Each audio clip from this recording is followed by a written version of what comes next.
සුබ දවසක් යාළුවනේ.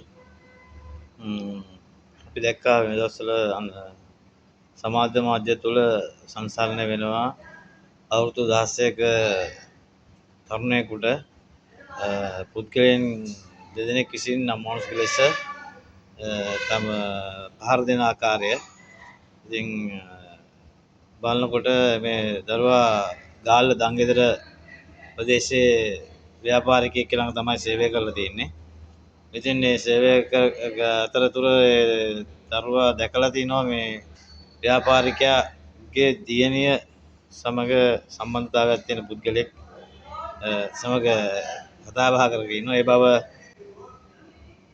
එම දරුවා මුදලාලිට පැවසූ නිසා ඒ දියණිය විසින් බොරුවක් ගොතලා රත්තරන් බඩු ගත්තා කියලා ප්‍රශ්නයක් මතු කරලා තමයි පහර දීම කරලා තියෙන්නේ. ඒ වගේම ළමයා තමන්ගේ මාසික වැටුප ඉල්ලලා තිනවා. වැටුප නිසා බොරුවක් ගොතලා පහර දුන්නා කියලා තමයි.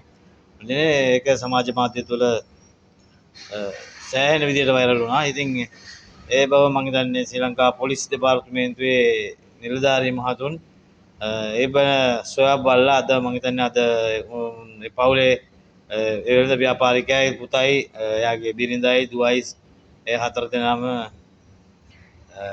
පොලිස් අත්අඩංගුවට අරගෙන මම අද අධිකරණයට ඉදිරිපත් කරනවා. ඒ වගේ අමානුෂික ලෙස පහර දෙන්න බෑ. අහිංසක දරුවෙක් අවුරුදු 16ක දරුවෙක් රැකියාවට ගන්නත් බෑ. විශේෂයෙන් කම්කරු නීතිය යටතේ අවුරුදු 18ක ළඩු නම් රැකියාව කරන්න තියාගන්න බෑ. ඔව් එතන තරදක් කරන අවුරුදු 16ක දරුවෙක් රැකියාවට අරගෙන ඉතින් ඒ වගේ වැඩ කරන මිනිසුන්ට නීතිය හරියටම ක්‍රියාත්මක කරනවා. ලංකා පොලිසියට බොහොම ස්තුතියි. විශේෂයෙන් දකුණු ගාල්ලේ පොලිසියේ ගරු නියෝජ්‍ය පොලිස්පතිතුමන්ලාට රාජකාරී කරන අපරාධංශයේ පොලිස් නිලධාරීතුමන්ලාට බොහොම ස්තුතියි. එවැනි සක්කිලි වැඩක් කරේ අහිංසක තමන්ගේ දරුවාට හා සමාන දරුවෙකුට එම අමානුෂික ලෙස පහර දෙන යවුන්ට මම හිතන්නේ මහවුල ගෙදරම තප්පන්න ඕනේ.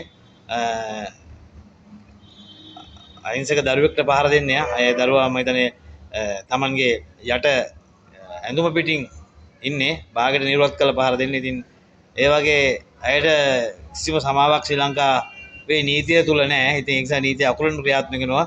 විශේෂයෙන් ශ්‍රී ලංකා පොලිසියට ස්තුතිවන්ත වෙනවා. පැය ගාණක් ඇතුළතේ සියලුම දෙනා අත්අඩංගුවට අරගෙන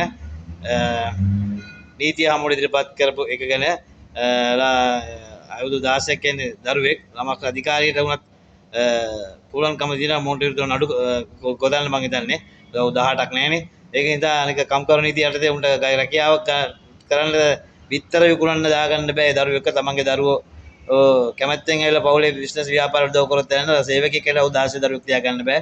ඉතින් පොලිසියට මතක් කරන මොහොත විරුද්ධව ඒ දරුවා අවුරුදු 16 රැකියාවට ගත්තට විරුද්ධවත් කම්කරු නීතිය ඇතුලේ මොහොත නඩු පවරන්න මොවුන්ට නීතිය අංක 1ටම ක්‍රියාත්මක වුණු ශ්‍රී ලංකාවේ දකුණේ පොලිසියේ නිලධාරීතුමන්ලාට අපරාධංශයේ ස්ථානපතිතුමාලා සියලුම දෙනාට බොහොම ස්තුතියි. ඒ වගේ මිනිස්සුන්ට පාඩමක් ගන්න පිළිබඳව.